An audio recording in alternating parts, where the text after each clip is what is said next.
Hello and happy new year and welcome back to the Thought Shift podcast. We're so happy to be back after the Christmas break. Nicola and I both took a full 2 weeks off to just rest, recuperate, be with our families, enjoy the festive period.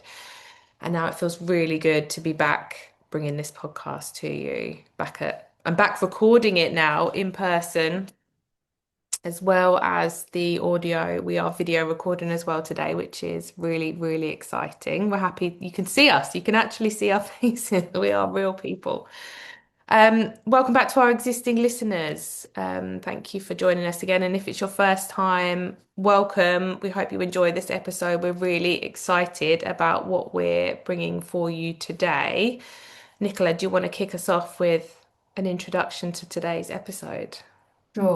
Thank you, Debbie. It's really great to be back here recording the next episode for you. And today we're talking about mindset and questioning whether our mind is actually set in stone or can we change the way we think? What is mindset? It's the beliefs that we hold about what is available for us. And we're going to be digging deeper over the next series about these beliefs and how they have been formed and how we can change them when they are unhelpful. Because our beliefs are our thoughts, which then affect our actions. And we can be using recurring patterns without even realizing it, without even knowing that we're doing it.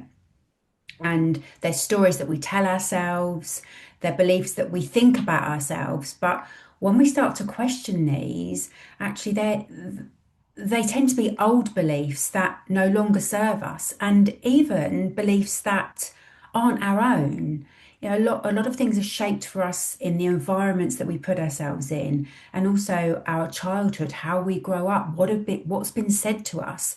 And I'll be referencing some studies later on about how the spoken word to us as we grow up really affects what we believe and therefore affects what we believe we're capable for as adults. And it's really, really powerful.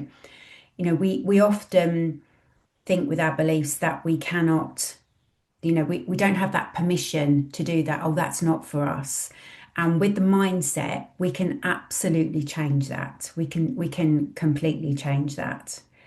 And we look at the mind settings. So we're going to be talking about, our current sort of default settings and how we've got to them. So Debbie, do you want to carry on and Yes, give us some? I am so excited about this episode and digging into our mindset. And is it actually set in stone, set like a Mm, jelly? Like, or is can you log in and update the settings? And I think when we were speaking about the prep for this episode, we were thinking about how we update settings on our computers, update our settings on our iPhones.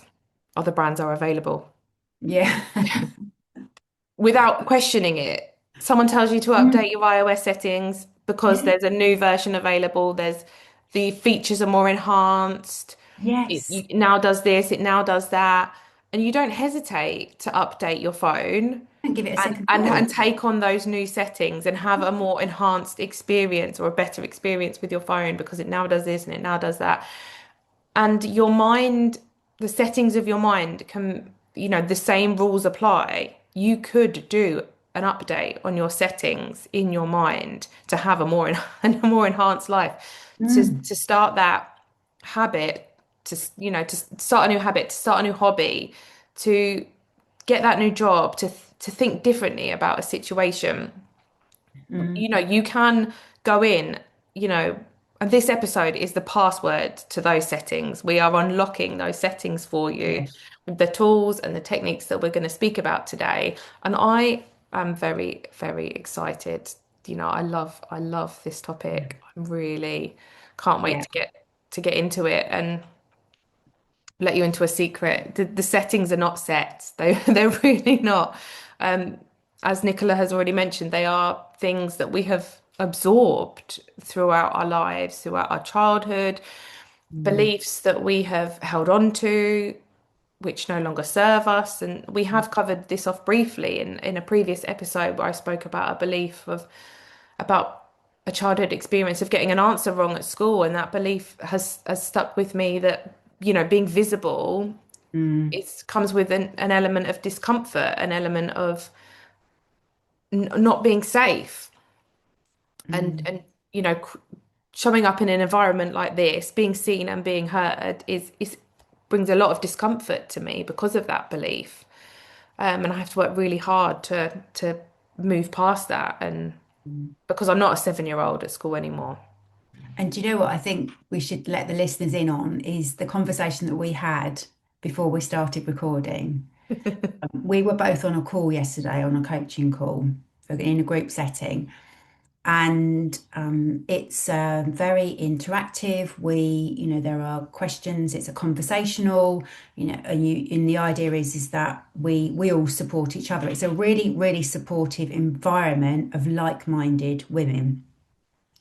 And Debbie and I were talking about it this morning, and she happened to say, "Oh, actually, I finally put something in the chat to talk about," and then I was able to talk about it for 5 minutes. She said, "And oh, I was, yeah, it was really, I was really nervous about it, and I just didn't want, I was, just didn't want to put myself out there." No, And I didn't. I so felt sick. yeah, yeah. And from my perspective, I wanted to share with her how it had been from me as like the other person, like sort of seeing her do that.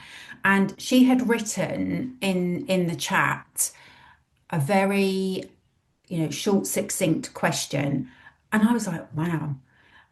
It just came across as, and I'm not saying you're not intelligent, but it was like a super intelligent question. And I almost felt like, oh, I think I'm in the wrong group here. So and I think reflecting that back to Debbie made her realize that she was in a setting that is safe and that the beliefs that we hold about ourselves, nobody else sees those, nobody else feels those. It's only you that feels those. And giving that observation of from outside looking in how that was for me. And Debbie was a complete natural. There was a conversation afterwards. There was no, it was a very held environment. And I think that's one of the key things here is that placing yourself in the right environment. No one in that group was ever going to say to her, oh, what have you asked that for? Or it's just not like that. So it's No, no one else even cares. exactly, No one everyone's else is just even like thinking about it. rooting. Yeah. Everyone's And worrying about their everyone, own questions and yeah, or their own thinking, stuff. why didn't I ask that question? Or why didn't I know to ask that question? So I think, when it comes to the beliefs and as Debbie was talking about how we've inherited it and absorbed them, she has changed that belief now by putting herself in an environment that makes her feel secure, is a safe environment. And I think that is key for coaching, whether that's in a group setting or in a one-to-one setting. So I just wanted to share that with everyone because how you feel is obviously it's very valid how you feel, but I think it can be really good for you to get feedback from other people is actually how it comes across because that can be really reassuring. So that's what Yeah, it was good to to to break this to share break that. the cycle, it was Yes. it was really helpful to have that conversation and to share that insight with you, um, and really useful to hear how you perceive because we're living in two completely different worlds. I'm Mhm. sitting here, agonizing over typing something in the chat, and you're like, "Oh, what a great question." So I'm like, "Oh my God, people are going to think I'm so stupid. Why is she No, asking that question?" No one thinks that at all. no, It's just me that thinks it. yeah, yeah.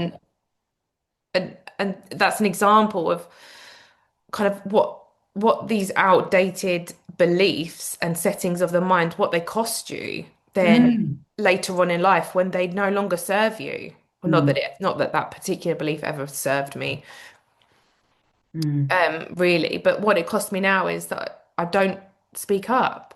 mm, And I have things to say that are valid and questions to ask that are valid. I'm now, a functioning, I'm not a child anymore. I'm a functioning adult in the adult world with like-minded women and people around me all the time who want to, hear what I've got to say. So Mm.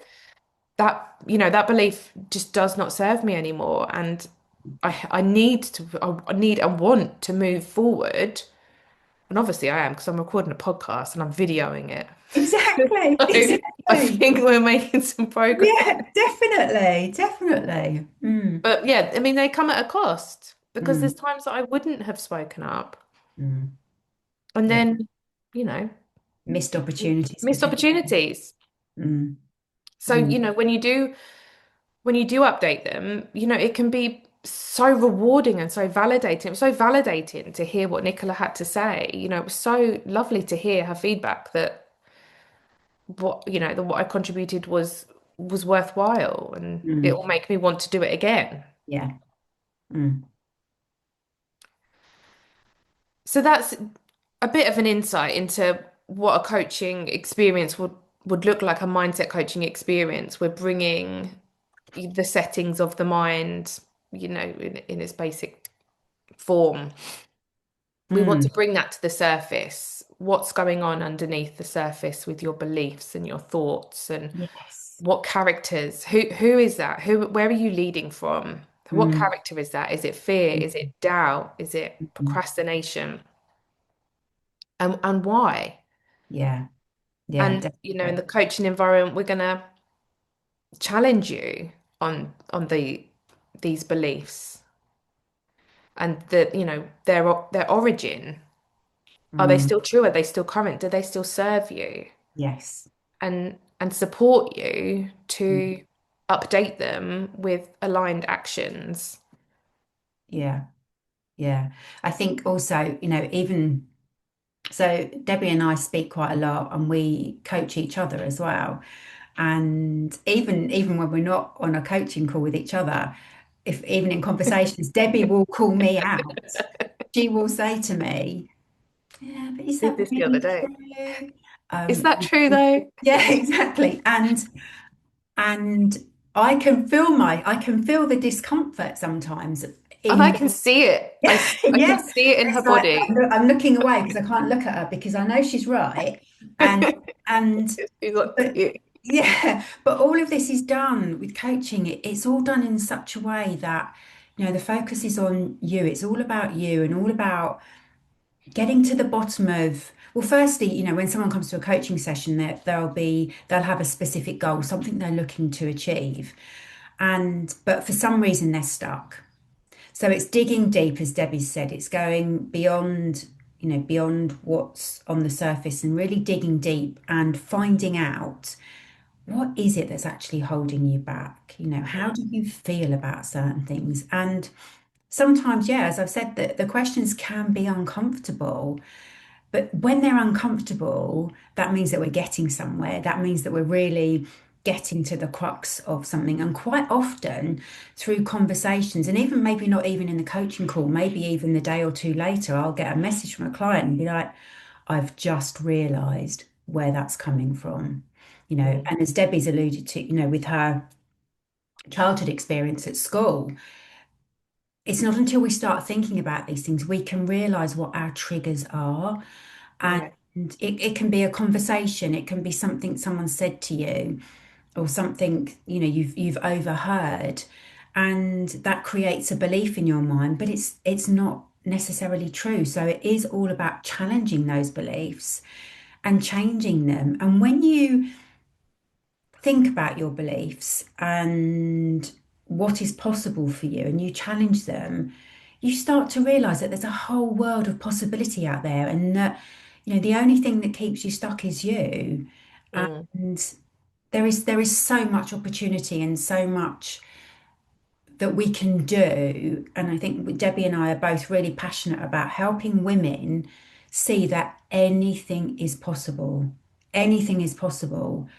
And it just takes a moment to stop and pause and challenge yourself to think, okay, what is really possible for me? What, as Debbie said, what belief am I holding on to that is stopping me move forward and working through that? It's such powerful work. And I wish I'd found coaching years ago. I really, really do. Yeah, it's completely changed, well, my life, especially in the last sort of 18 months. Definitely. Yeah, absolutely. And yeah, I completely agree. It's completely changed my life. As you know, this time last year, I was doing a very different job. I was in a completely different place. I think we're almost a year to the day that we had that Yeah. conversation about collaborating on something. Yes. And then we had a really deep conversation about, and I shared some things about you didn't know about me when you said I'm doing this Mm. coaching qualification. I think that we should create a group program for women, and you were just in full flow, and you're like, it's going to be this, it's going to be this, and we're going to do this, and it's going. I was like, whoa, where's all this? I'd never seen you so animated, and I was like, yeah, that really fits in with um my educational history. I've got a degree, I've got a master's, I've studied counselling. Like this is Yeah. this is so me. And you were And like, I didn't do sorry, any of this. sorry, I you've done know. what? Yeah, exactly. A psychology degree. And I was like, really? Well, hang on, we really need to do something with this. This just ties in beautifully. And I think it was like, I know you were, as you'd said, you were already rethinking your path to a certain degree in that with your VA services, and you were slightly unhappy. And it was like having that conversation with you. It was like you had a light bulb moment. Like, You were actually, like in my settings. yes, like I don't have to stay where I am. I don't No. have to stay doing what I'm doing. There are other opportunities out there Yeah. for I me. thought I was set. I was like, I'm set for life now. I've set up this business. I'm a Mm, VA. This is what I do now, and that's it. Done. mm. That's those settings. Tick. And you came along and you were like, let's do something else.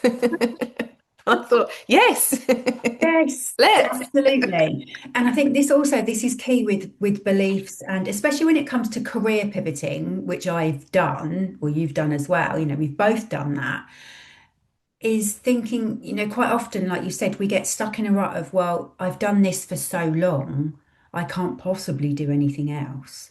And when somebody Yeah. says to you, well, okay, what skills do you have? And you end up writing a long list of all the skills that you've accumulated over the years. Okay, well, how else could you use those skills? What other environments could you use those skills? And when you're asked those questions, it is like that light bulb moment. It's like, oh, actually, I don't have to stay here. I really don't have to stay here. And that changes how you think. When someone asks you those questions, it changes how you think. It changes those, but what you believe is possible for you, that is Yeah. the key. It's totally the key with that. And Yeah. The right questions can just mm, completely pivot a mindset. Even a word sometimes can just yeah, completely change things. definitely. Yeah. And when we were doing some research for this episode, I was very keen to look for some sort of science behind all of the mind and the settings. And I came across, I'm just going to share with you, I came across a study that had been done.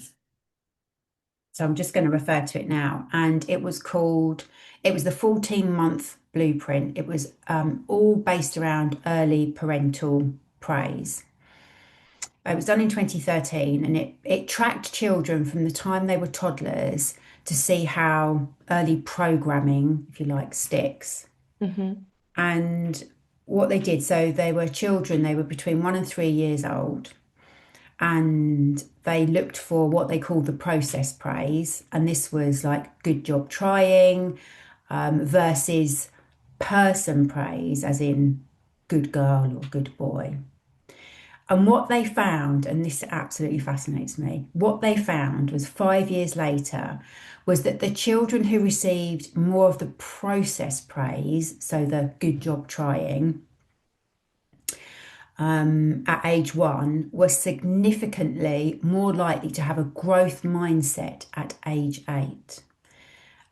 They were more resilient and they believed that they could improve through work. So Wow. I just feel like it reiterates how important the words we use are, not just to our children, our friends, but also to ourselves, Mm. and how much impact that can have on us. Um, I just want to repeat that back to make sure I've understood it as someone mm, who's parenting girls and boys. yeah, So saying good job trying, when they measured later on in life, those children had more of a growth mindset than the children that had heard good, like good boy, good girl, like with a gender yeah. So it's not so mention much in them. the It's more about that feedback person praise versus the process praise. So the process praise. So regardless of what they're doing, you've said you've had is good more job. effective. The process praise That's is more yeah, effective. rather than person praise. And there, it also came up with the study also found that a parent's actual mindset didn't matter as much as their verbal feedback. So it is completely about that verbal, the words that they're using. So, for example, you could have a growth mindset yourself, but if Mm, you're only giving that person praise, like good boy, good girl, to your child, you may sort of inadvertently give them like that fixed setting for mm, that particular thing. Whereas you're saying the good job is more, it's generic, so it's process. So everything they're doing is process. Praise is much, much more effective for them growing up with a growth mindset. And I just, wow. I'm going to put that into practice. yeah, Because I say it, good girl, good boy all the time. yeah, and we think we're doing the right thing. We don't realize, yeah. And it's great to have this research to Mm, know that with small tweaks we can really impact how our children think and behave in a positive way growing up. I just find yeah. that Well, incredible, thanks for really. sharing. I've learned Mhm. something already. Yeah. Yeah, so it's very interesting. Very interesting. And this research, it doesn't just apply to childhood studies. Mm, A study that has really kind of blown my mind recently is some work that looked at the mind and medication conversation. There was a piece of research done who followed people, a group of participants who suffered with persistent migraines. And each time someone had a migraine, they were given a pill. So it was either the real migraine medication, which was Maxalt. Sometimes it was a placebo. Sometimes so that would have been a completely inactive pill, just a sugar pill. Doesn't do anything at all. mm, But what else they did, and this was the really clever part of the study, was they didn't just swap the pills. So you either got the migraine medication or you got the placebo, but they also swapped the labels. So mm, sometimes they took the real medication and it was labeled Maxalt, so the actual pain relief medication. Sometimes they took the real medication, but the label said placebo. So they were given the real medication, but the label said placebo. And sometimes they took the placebo, but the label said Maxalt. So they switched them around as well. And other times the placebo was labeled placebo. And the purpose of all this label mixing and different combinations was to just, it's not just to see if the drug works and to test the efficacy of the drug itself, but it's the expectation of what it's going to do because of what the label says, which then that's the setting in your mind. What that label Okay. says is the setting in your mind, regardless of what's actually inside. Okay. That's going to set the setting, the label. And the results were kind of wild, but also very reassuring. So the most pain relief came when people had the real medication, so the Maxalt, and it was labeled Maxalt. So they believe you had the actual medication plus the belief together Yeah. gave the most pain relief. But when people took the real medication, Maxalt, and they were told it was placebo, so it was labeled placebo, it was still effective, but not as much. The belief, so the belief dialed down the impact of the medication. So even so, you've got two groups of people, both took Maxalt, the pain Mm, relief, but one was labeled Maxalt, one was labeled yeah. placebo, and the one labeled placebo had less of an impact, even though it was exactly the same pain relief. Wow. So without the belief, you're having it's having less of an impact. That's And insane. then just wait, this is the bit that will really This is make get you. better. When people took the placebo, but they were told it was Maxalt, Mm. they still got a meaningful level of pain relief. So they took a placebo, but it was labeled Maxalt. Okay, so in their They, head, they're taking the migraine in their head, the medication. belief is this is Maxalt. It's not, it's a placebo, it's a sugar pill. They found that that had um, a similar effect, effective relief as the Maxalt because of the belief. So hang on, let me get this straight. So you've got They the still top got a end, meaningful level of relief. yeah. So you've got the top end, the max salt, labeled max salt, the best thing. And then here you've got the sugar, like the placebo, but it's labeled max salt, so that they think they're And having, it's and still it's got a having, meaningful they still had a meaningful yeah. level of pain relief. Wow. And that's placebo with belief Yeah. because it's labeled. And even when the placebo was labeled placebo, people still felt better than when they did nothing at all. So Mm. it's not what the findings are here. It's not just about thinking positively and you'll fix everything. Yeah. Point Yeah. is, if you're treating something medically, your mindset really can support Yes. Yeah. that, or it can work against it. So Mm. it's not mind or medication, No. mind No. and medication are Yes. Yeah. That is so interesting, isn't it? honestly, Yeah. The power of the on the mind. power of the mind Yeah.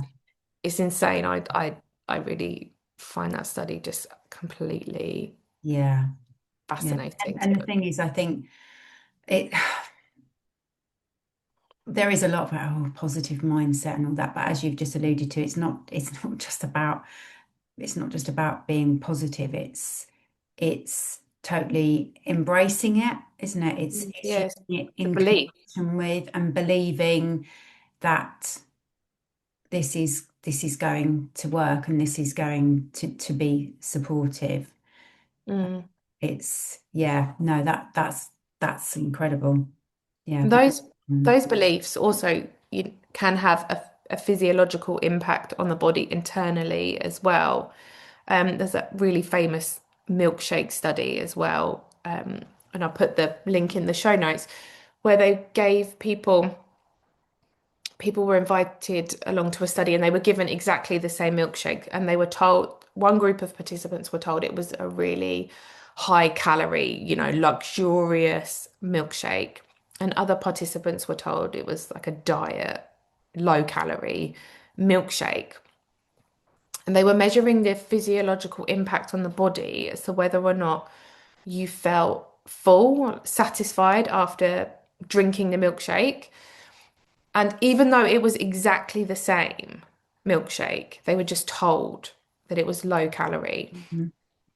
The those that drank the milkshake and were told it was high calorie felt full and they had that physiological result in their body as well. Their body produced I want to say it's a hormone. I'm not going to do it justice, that made them feel full. So Mm, physiologically, they changed internally. But also, the group of participants that drank the milkshake and were told it was low calorie had less of a physiological impact in their body. They felt less full, but it was exactly the same milkshake. mm, It mm. wasn't, the calories, the calorific value was exactly the same, but their belief was that it wasn't going to fill them up. It was lower in calories. And that's insane. Yeah, That's, I and think, we can yeah. dive into this more in another episode, maybe around health and Mm, mindset and diets and mindset. But when I think having that mindset when you're restricting your calories, maybe you want to go on a diet and you kind of start feeling like you're in a deficit. You're going to yeah. be hungry. It's not going to satisfy you. It's not that salad is nowhere near as exciting as the cheeseburger. I'm not going to enjoy it. And Mm, you've already decided, yes. and your body and the physiological impact internally is going to follow what you believe. Mm, And if you believed that your salad was really like the luxurious option, you're really going to enjoy this salad. It's going to really satisfy you. You're going to feel really full. mm, You're going to enjoy it. It's going to have it could have the same impact as the cheeseburger mm, mm, internally. mm. We can save that for another part Yeah. two. Part two. Yeah. I Yeah. could No, talk about this all day. yeah. No, it is absolutely fascinating. I think it's great. There's more research coming out on this so that we can all be, dare I say it, more mindful of how we are thinking and challenging that. No, that's great. I love So that. it's definitely a wow for me. Mm. Yeah, so in the woo or wow section, we've both, as you can see, we've both done some research and looked into and found some really interesting studies that are proving how impactful what we think and believe can be on our outcomes, and also how impactful our environments are and how we hold on to what is said to us. So for me, it's definitely a wow. And also from a personal experience as well, having challenged my old beliefs and what I think is possible for me, I can give it the wow as well. Yeah, it's a wow for me all day. So now we come to our gentle practice, and today we're calling this the settings update. We thought it would be helpful to do something a little different today and guide you through some questions which you can journal on to update the settings in your mind and take some time to reflect on what beliefs or belief is running your life right now. What's the loudest belief in your mind?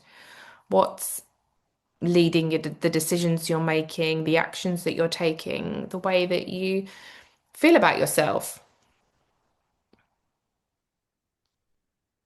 So take some time to think about the loudest belief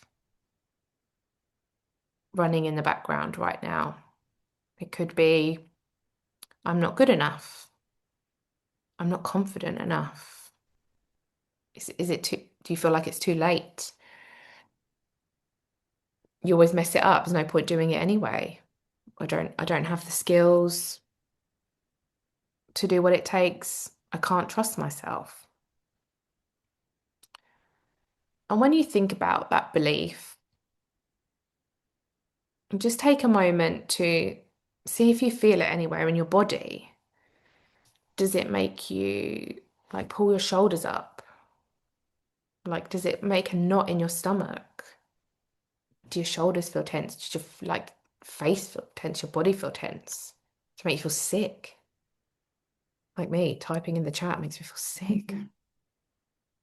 Talking on this podcast, video in this podcast. And take some time to consider the origin of this belief. Where did it start? When does it date back to your childhood? Is it because of some feedback you got from work or from a parent? Like, how old were you? Is it from decades ago? A seemingly like fleeting situation, seemingly unrelated, but has actually stuck with you and is repeated the same cycle again and again and impacted you as you've gone through life. But it would have served a purpose.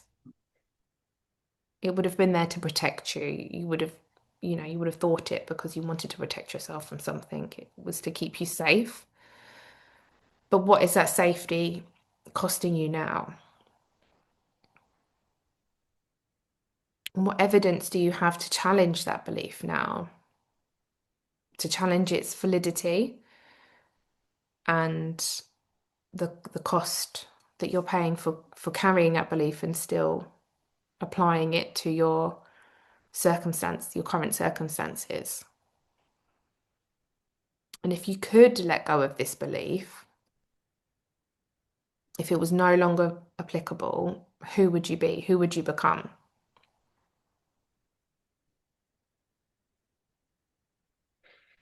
And then when you've done this, think about reframing it and ask yourself, are you willing to question this belief? Are you willing to challenge it, to understand it? And are you willing to realize that this might not be the whole truth? So, as Debbie said, thinking about where you learnt it from, how old were you, what's it costing you, all of that. Are you willing to challenge that? And then say to yourself that you are learning to trust yourself. Write it down. When we put things into words and we can see them, they land with us. They start to change the settings. And say to yourself, I can do hard things even if I feel uncertain.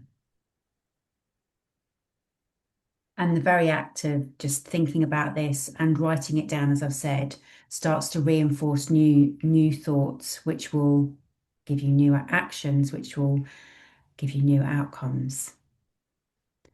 And then write down, I am the kind of woman who follows through. I lead my life. I don't wait to be rescued by confidence. And then follow up with these questions just to really anchor in what you've uncovered. Is this belief yours or is it inherited? Who benefits when you stay with this story? Is it you? Is it someone else? What would you say to a woman you love who believed this? What choice would the future version of you make today? What is one boundary this belief has stopped you from setting?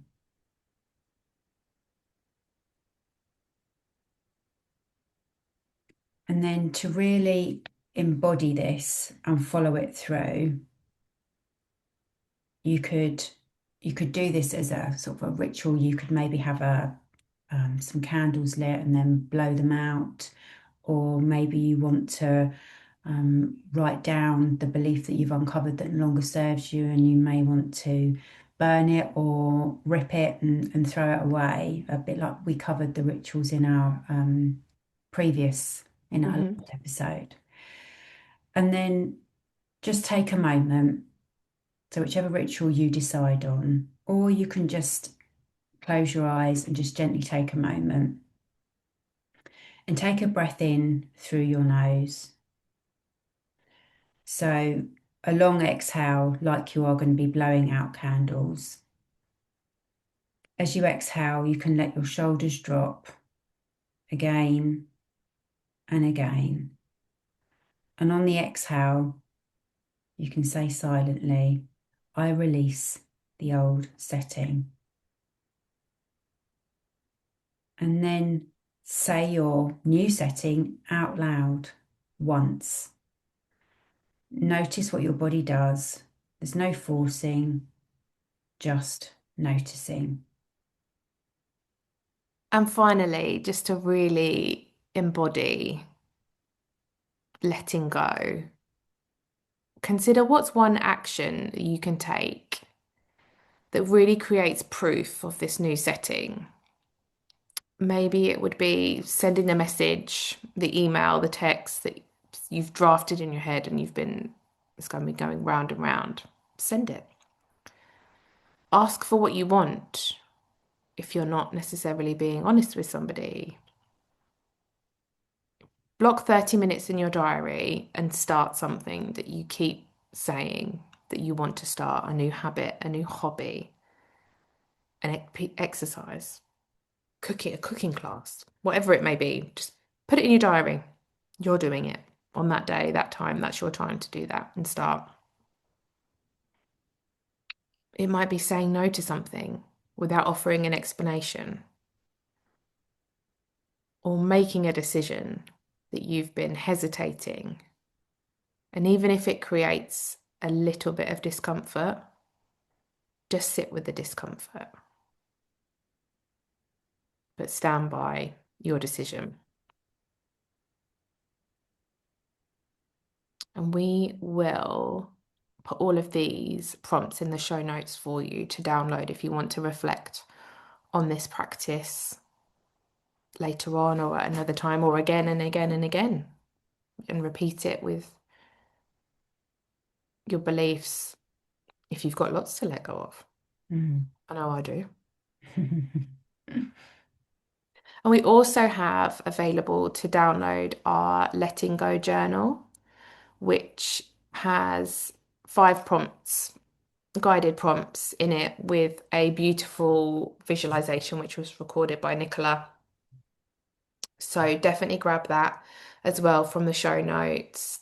Block out some time in your diary, light a candle, grab a cup of tea, and listen to that lovely meditation and let her guide you through those prompts because that is a really beautiful tool for letting go as we start the new year. Mm. Yeah, I think there's a lot of new, new year, new you, isn't there? There's a lot of Mhm. all that, and it can be very overwhelming. I know, especially I feel like I've got so much coming at me, and actually, what's right for someone else isn't right for you. It's about taking that time. So using that practice that Debbie's just said, and lighting a candle, taking some time out to just do one thing at a time. So f takeaways from this episode would be, we would love it if you could just think about, one belief that you're ready to let go of or to uninstall, and give yourself permission to think about who you could be without that belief holding you back. Mhm.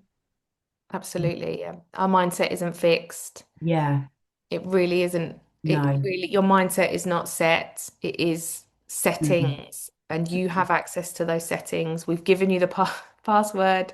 We've given you absolutely. access in this episode, so lean into those prompts and those journaling exercises to access those settings and go ahead and upgrade them if Yeah, that's what you desire to do. They are not set. You no, do not have to be the same.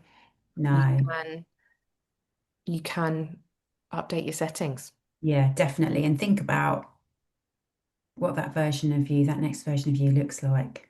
Who would Mhm. you be? What would you be doing if you could let go of one belief? Where would you be? What would you be doing? That's a really powerful way of understanding what's keeping you stuck Mhm. so that you can move forward. Exactly.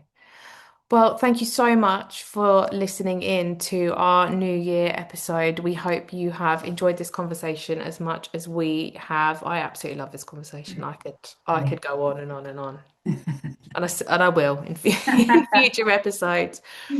But thank you so much. Do grab those downloads from the show notes. to those journaling prompts, and do come over and follow us on Instagram at The Thought Shift. And if you enjoyed this episode, please subscribe to the podcast and share with anyone else who you think that this would land for. We'd love to spread the message far and wide. And we look forward to seeing you in our next episode. Yeah, thank you. We'll see you next time.